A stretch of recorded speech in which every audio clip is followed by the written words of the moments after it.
take the steps needed to generate positive change.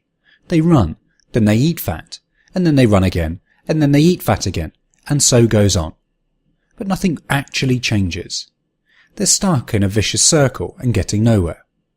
Continuing to do the same thing will continue to bring about the same results. Are the things you're doing right now bringing the results you want? Also, think about food packaging and labelling.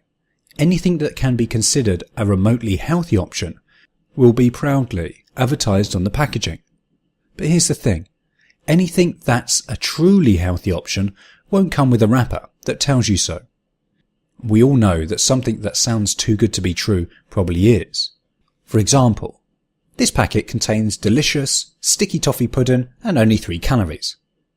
But yet, we tend to believe what we're told when reading the information on packaged foods produced by well-known and respected food manufacturers. To break away from this pattern of believing what you read, remember that food manufacturers are business people, and they're in the business of making money, just like any other business. A good business is one that sustains employment and has the ability to grow and increase profit margins. The food manufacturing business is no different.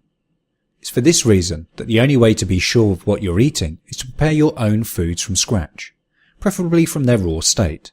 The more processes a food product has been through, the less nutritional value it will contain. It's as simple as that. Let's face it, we can all come up with a number of reasons why we'll never achieve what we want. And we can spend days, hours, or even years looking back at where things went wrong, or where all things just seemed a little bit too hard. But trust me, if you commit to changing your diet today, it's never too late to achieve the life you want. Choose to eat the foods that represent the colourful, vibrant life you want to live. The colour of your foods will represent the type of life you live. Dull, dark and flat and toxic, or bright, shapely and packed full of energy.